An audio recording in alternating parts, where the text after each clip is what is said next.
It is Tuesday, August 6th, 2024. I tell you the date because today is a day that will be remembered forever. Brevin, what'd you do today? Anything exciting?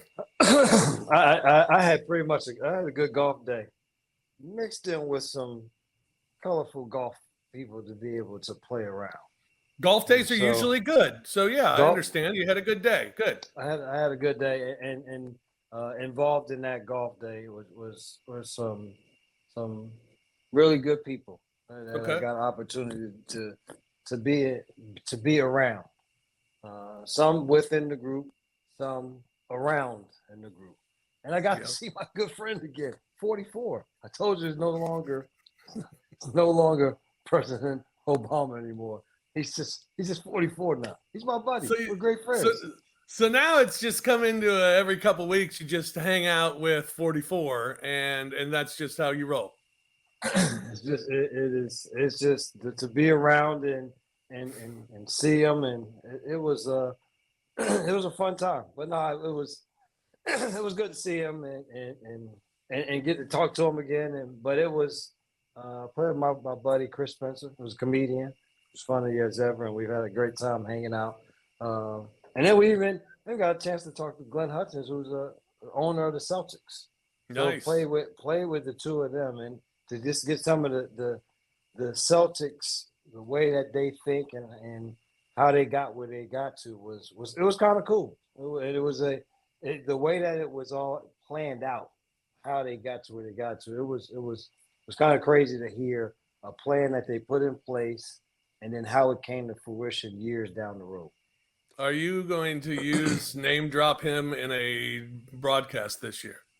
I'm definitely going to name drop this year on the telecast, but I'm going to space. The thing I'm going to be good with, I'm going to space it out enough so that you don't really know that I'm doing it a lot, Right. unless you watch every game. If you watch every game, like, and we have so many dedicated fans that we love. If you watch every game, like, damn, he said that, man. Oh wow, that. But other than that, you may just drop in one time and be like, oh, that was kind of cool that he said that. But otherwise, yes. Yes, Throughout the year, absolutely. it will be brought up. Okay, now back to President Obama. President Obama, you said it correct for you. Is that that's the way I say it. Yes, that is correct. I say President Obama. You say 44. Have you knuckled them yet? No, we just do the bro hug. Bro hug? Okay. Yeah, come all the way in. Okay. It's my good friend. We go way back. But like on the golf course, you feel comfortable knuckling them, right? When you, hey, nice shot. Oh yeah. No, man. I think it's the good thing that I've just in these short times is that he's just like everybody else out there playing, and I think in that moment, that's what it can be. It doesn't have to be anything else other than everybody is trying to get the ball in the hole.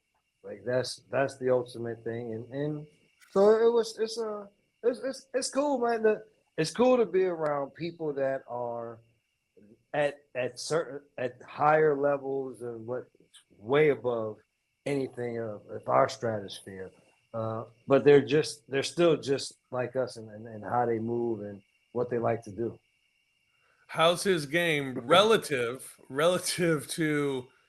Do you have to go in and say, maybe take my foot off the gas today? I don't want to show anybody up out here. No, so I have this all of this is a process. We have not played in the same group. We got this is you got to work. But we're inching our way there. But we're getting closer and closer to the day where I can really come on and say I had a chance to play with him. So you haven't seen much of his game. Oh yeah, the thing is he hits the ball well, and he's competitive as hell. That is what you see. Like it is. I want to know exactly what your handicap is. We're gonna look it up so that what it is. So whatever the bets are, we're gonna make sure that everything is how it's supposed to be. It's fun, man. It's the thing again that amazes. Number one is that he knows who I am. That's the first thing. That'll amaze me to the end. But still with how normal he is. Yeah. When he's not normal. Even in the midst of all of these people, all of the people that may be also heavy hitters or whatever, it's still when he comes around, it's still a different vibe. Right. But he still just moves. He still moves, tries to move as normal as possible. Fantastic. Still rolling with the Secret Service, right? Have you become friends with them? Are you trying to become friends with them? Those are the guys you want to know, right? Those are the ones you want to. It's the same way I tell people at arenas. If you want to say, when I get to the team, I want to know I want to know the head coach, and I want to know the GM. I'm like, man, listen, if you're gonna keep coming to the arena a lot, you better know these people that work in the arena. You better get cool with them first, because those people are gonna be around for a long time. They're gonna be at different, like, those are people you're gonna interact with on a regular basis. It is no different than this. It's like the people that's gonna see you, that's gonna allow you to move, to walk. Like, I mean, when it's time to walk in, to be able to walk and get around them, you gotta walk. I mean, the people, they're around. It's not just three or four, like they're around somewhere. So you want to just make sure, okay, hey, you remember me, right? I'm good. Is he walking his round? Yes. Really? Yes. Yeah, he walks. I walked the length of about a hole and a half today and just had to sit down and have a beer. It was miserable. It was so hot. It was so hot. It was miserable. We finally had a break in the humidity. It was humid up here, which you could go through a little bit, but today the weather was nice, but it rained. So it was play, it rained, you gotta put your rain jacket on, put a hat on, it's fine. Keep playing. Then it was stop. It was just it was stop and go. But the temperature, just like tonight, it's a balmy 70. Man, we may be getting to the 60s tonight. Wow, nice, very nice. Well, enjoy that before you come back next week. Exactly. I'll be home. I'll be back in a couple of days. Don't worry. I'll be right back into the inferno. That's right. That's right.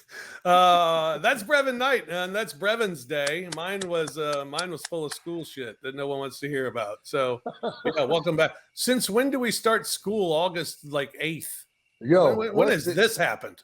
When I was there last week and I was watching TV and they were doing the news, I turned to the news and they started talking about what you're getting your kids ready for next week and what the weather's. I was like, are they serious? Or just like serious? Yeah. And then I talked to parents. They're like, "Yeah, we're getting ready for school next year." I'm like, when? Like, it doesn't even feel like, when did it stop? Like, literally, it's like they got out of school. Mm-hmm. You did one vacation. You hung out for a little bit with bums, and it's like, all right, go to school. Yeah. Real quick. Sucks. Tough for you school parents. Yeah. I'm not one. Getting up early again every day sucks. In the morning again. Traffic. Oh man, nothing worse. School line. I used to can't stand that goddamn on drop-off line. Honestly, just think about it. The drop-off line in school is a pain in the ass. Yes. And then you get the people that want to be late and they want to cut the line, or they want to drive so close behind you. Like, if you drive faster behind me, that'll make the cars in front of me go faster. They just don't understand. The other parents, they don't. It's terrible. That's Brevin Knight, by the way. I'm Rob Fisher. This is Night Court. Glad you are with us here this evening or this afternoon or this morning, whenever you may be tuning in. I can't get this out of my mind. My backdrop looks like I'm getting my picture for my license. It definitely looks like that. I need just look right here. I need something. I need the problem is this is the only place in the house where the Wi-Fi works. Door open, waves. Except it would work outside, but it's so hot and the mosquitoes are so bad that I just can't do it. I can't do it. So I had to do it in this blank space where and I can't stop looking at it. Oh man, if you're listening to the show, by the way, this is a good reason to watch the show. on Bluff City Media. You can check it out on the Bluff City Media YouTube channel. You can listen, as always, to Night Court, wherever you get your podcasts, and we thank you for listening. Brevin's on Twitter at Brevin Knight 22. I'm on Twitter at The Fish Nation, the show at Night Court 22. Brevin, what kind of shirt we got cooking tonight? Oh, so this is what it is. You see that? Say no to pot. Right. This is let's say, is that Martha's Vineyard down there at the bottom? Oh, Yeah, nice. So I got this one from they call it going further up island. It's to the tip, and it's an area called La Quina. And you go up there, you can look at the cliffs, and really it's so I was just kind of driving. I was like, oh, they got a little. Hey, Greg, add to my T-shirt collection. And so yeah, this is just a message to. I don't know. It's not a good message, but this is for all those lobster.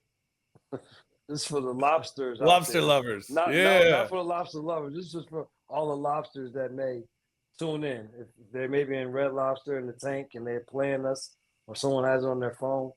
This is what the lobsters are trying to say to everyone that's coming into Red Lobster. You know, you go to Red Lobster. Usually they had the tank in the front with all the lobsters in it. Yeah. Well, this shirt is what the lobsters are saying to all of the people. Oh, well, we're going to eat you. So, sorry. You will be going to the pot. Yeah. I went hustle and flow. Hustle and flow. You took it back. I brought it back a little bit. Hustle and flow. Like that was a thing for a moment. I don't think it lasted long. I don't remember why it died out. Could have been injuries. It could have been. Well, also the fact that they realized that Whoop That Trick was starting eventually wasn't going to be played anymore. Yeah, well, it'll be back. It'll be back. Hey, let me tell you. Let me ask you this question. Do you remember one moment last year where it should have been played? When? Last season. When should have been played? What that trick? It shouldn't have. I don't think there's a game. I don't. There wasn't a moment last year. It should have been played. No, hold on. This is the last couple of seasons that we haven't played it. It'll be back. It hasn't been. This is the last couple of seasons. People ask me all the time, why don't we play it anymore? Don't start asking me questions that I don't want to answer. Speaking of the Grizzlies, by the way, we got so locked in on the Olympics last week that we forgot some Grizzlies news. One, Zaire Williams was traded to the Brooklyn Nets. The other, Luke Kennard, signing a one-year deal for $11 million. We'll take them in chronological order. Zaire dealt to Brooklyn. It wasn't a secret, I don't think, that they were trying to move someone from that position. And frankly, I think Jake beat him out. Yeah, I think it's just over time. What has happened is they've seen a lot more progression from Jake than what we had seen from Zaire. You continue to see the flashes from Zaire, but never able to see it to be consistent enough. Right. And sometimes, I always say sometimes it's good for a player to have a new scene.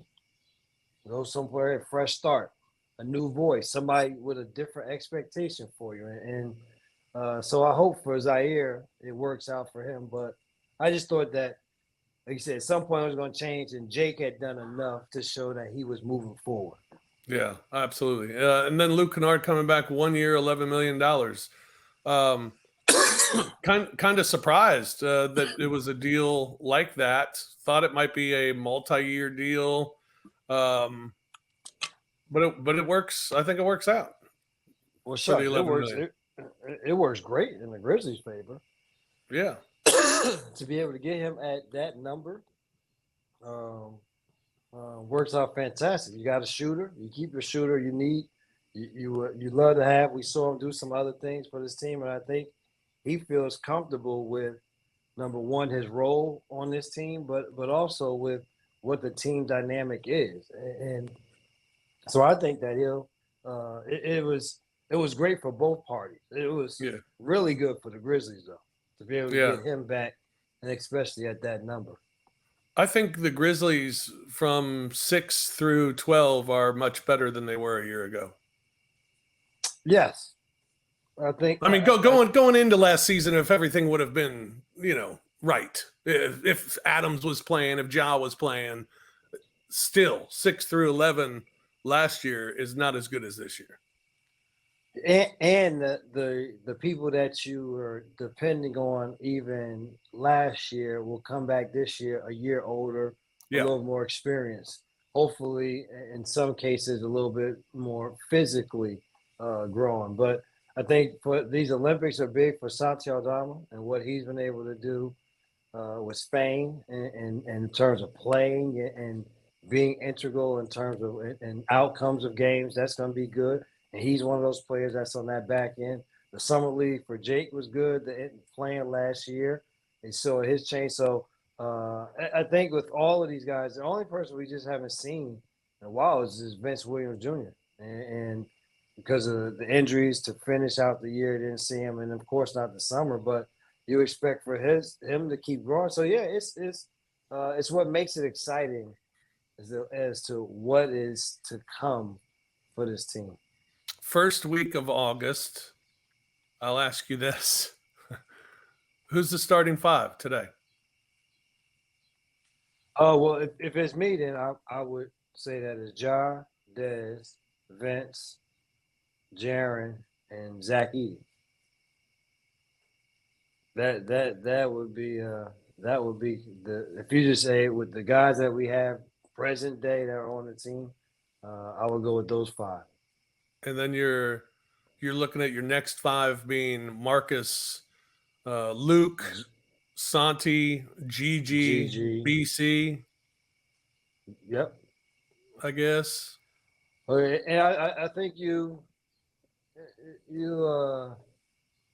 would definitely try that. I don't know if you will ever have those five guys, but if you, right, I mean, if you had to, then that would be. I mean, I could see that being a next five. Yeah. That came into the game, and then after that, that's when Jake and Scottie Pippen Jr. maybe as a third, or I mean, as I said, what they have right now as a third point guard that's on that back end.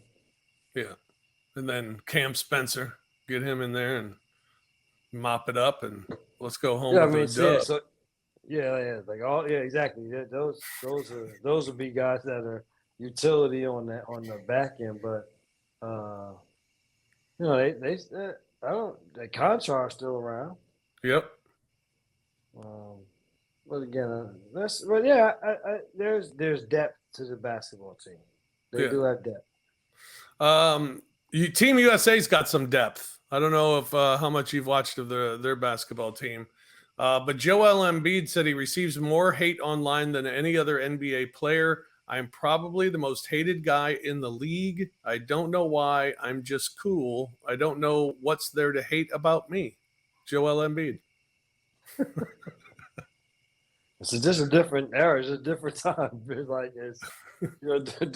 during my time, it's like if somebody wrote a bad article about you or something, it's like, oh, okay, well, they wrote an article. Today, I always say it's in real time, and people can continue to have whatever opinion, whether right, wrong, it's just their opinion, how they feel, and you can see it right there. And so it's one of those things where we say how much these guys deal with, not just on the court, but also off the court at this point in time. And those type statements, I think, just bring to light how much these guys also look at that more so than it is just out there for everyone to be a part of. I don't know where Embiid would rank among hated players in the NBA, but I know he's not number one. Draymond's number one, right? No, I would say that he would have a lot more than Joel Embiid. Yeah, I mean that's and the thing is, I don't really know what the Joel Embiid hate is really is for. I don't know.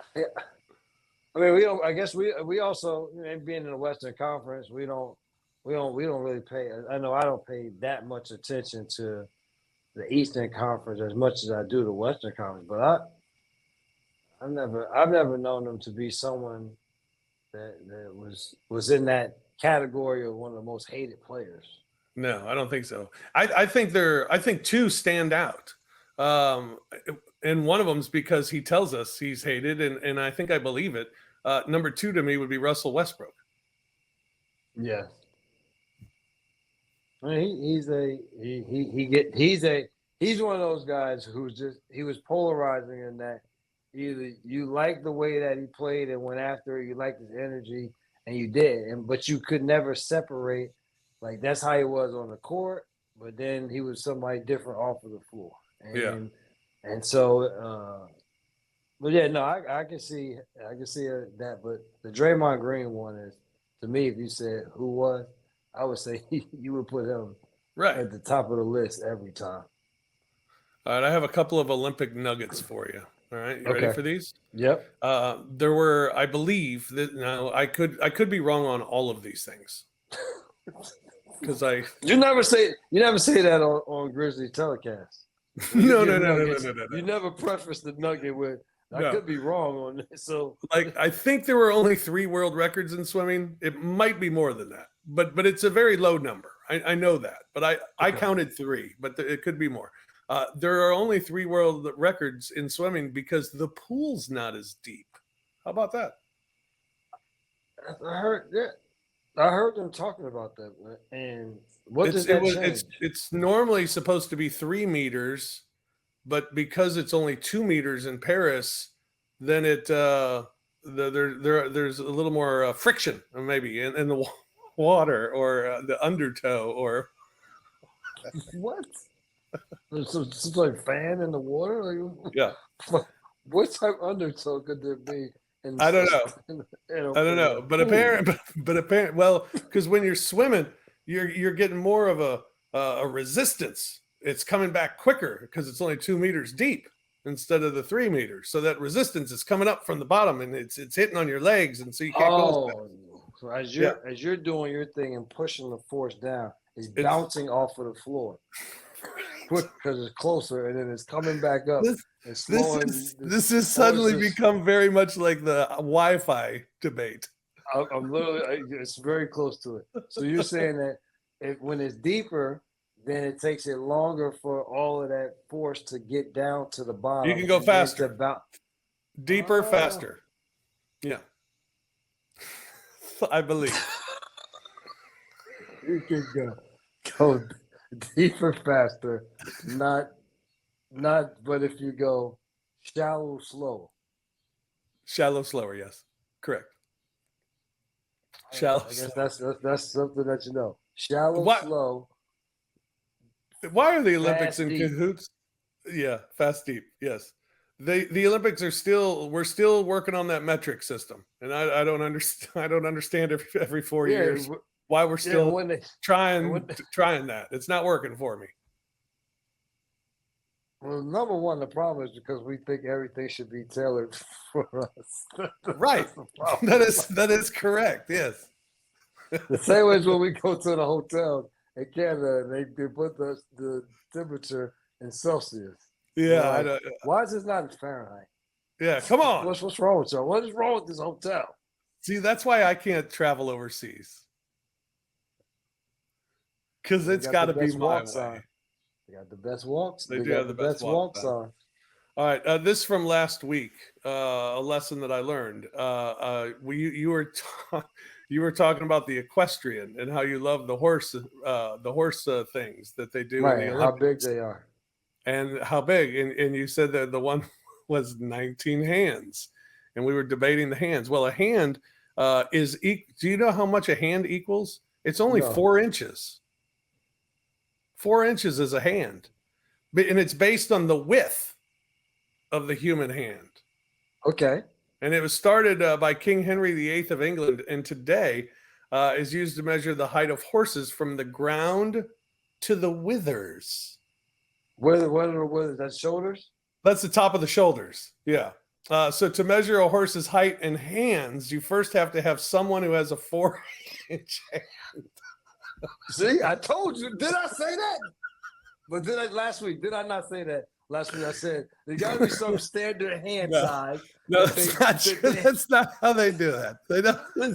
They don't. They put They don't take somebody's hands. They don't do it that way. No. but like a molding of a forest hand. It is not No, real. they don't do that like either. They don't do that. Hand, No, and they don't do that either. No, they don't do the fake foam hand either. They measure the horse in inches and then divide it by 4. That's it.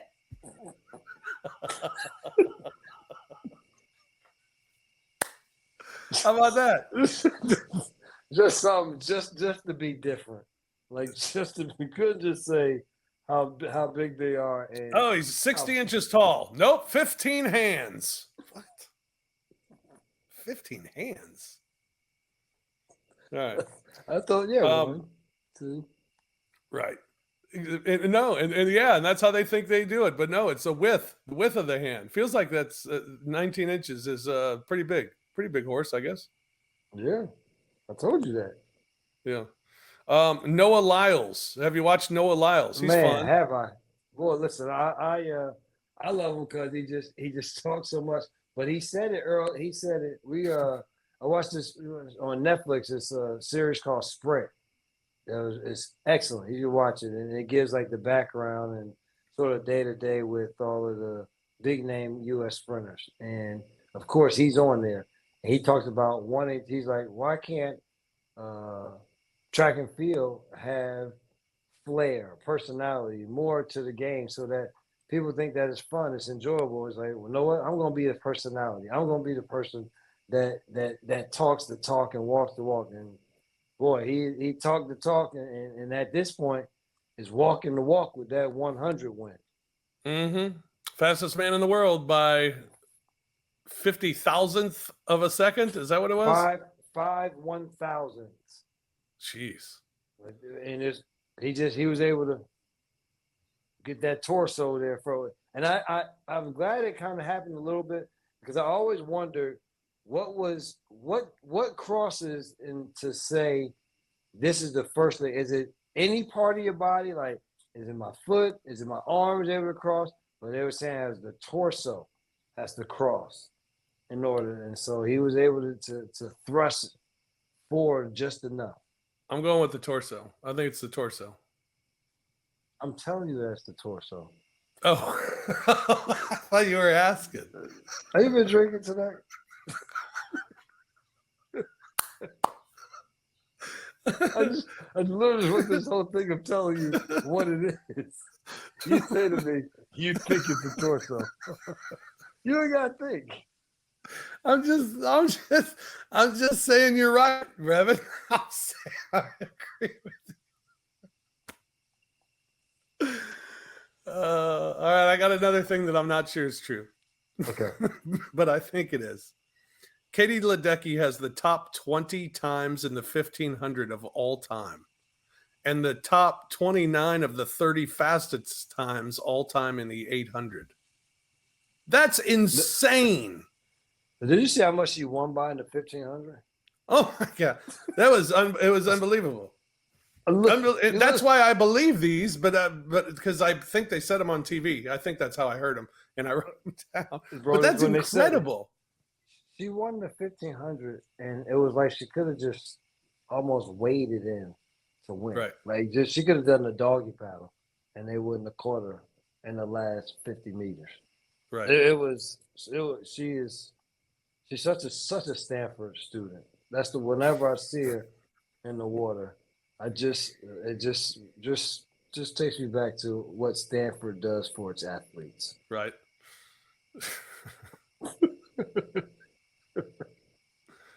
Andy Murray tweeted after losing in his doubles match. He said, "I never even liked tennis anyway."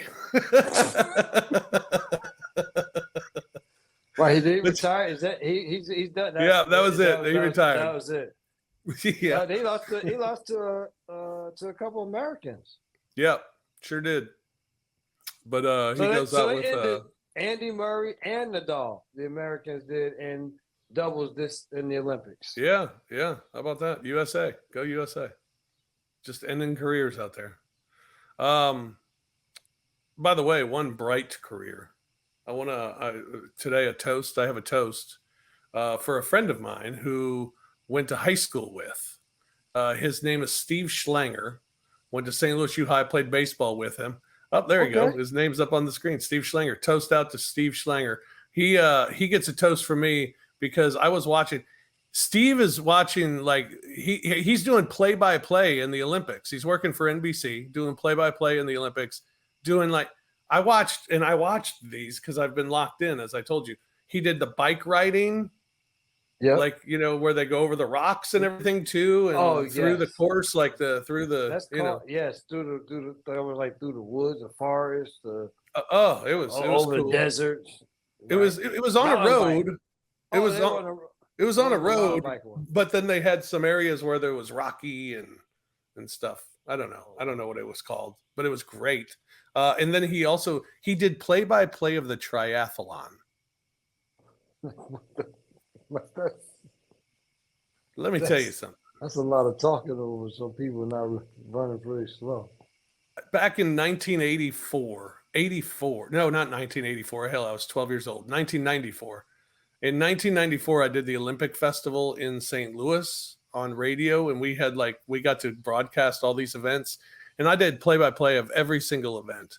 And mainly we did them and just kind of laughed through them and just kind of described what the event was like and what they were doing, and you should come on out and watch. I mean, it wasn't really play-by-play. I mean, who's going to listen to radio at the Olympic Festival? United States! I mean, it was insane. But these dudes, like my friend Steve Schlanger, into it, make it exciting, and it's incredible. All the announcers are fantastic at the Olympics. I mean, for sports that I've never watched before in my life. Yeah. For them to have me invested and locked in. I mean, they all do an amazing sport. job. The thing is, they teach the sport but still calling the sport for those who know it.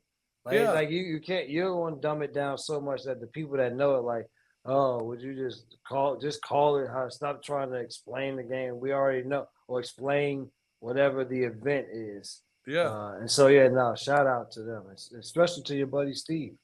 Yeah, Steve Schlanger, and also Chris Marlowe from the Denver Nuggets. He's doing the beach volleyball action and is excellent at that, being a beach volleyballer himself, or being a volleyballer himself back in the day. So, shout out to Marlowe and Schlanger. All right. I guess that's going to do it for us, BK. I'll try to listen better next time. Yeah, man, you got to do a better job. That's part of this, is that when we're talking, we listen to the other person. and then we're able to bounce something or go from there. Yeah, I didn't do that at that case, and I apologize for it. I'm sorry. But I'll try to be better next week. That'll do it for us this week, though. You can catch Brevin on Twitter at Brevin Knight 22. I'm on Twitter at The Fish Nation. The show is on Twitter at Nightcourt22. Thanks for listening. Thanks for watching. And if you are listening, you can watch on the Bluff City Media YouTube channel each and every week.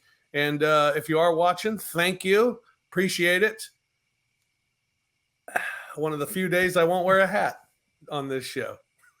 All right. Well, that's going to do it for us. For BK, I'm Fish. Thanks for joining us here on Night Court. We'll talk to you again next week. Peace. Thank you for listening to the Night Court podcast. If you enjoyed Rob and Brevin, hit that like button, subscribe to the Bluff City Media YouTube channel, and enjoy the content. We will see you back here next time.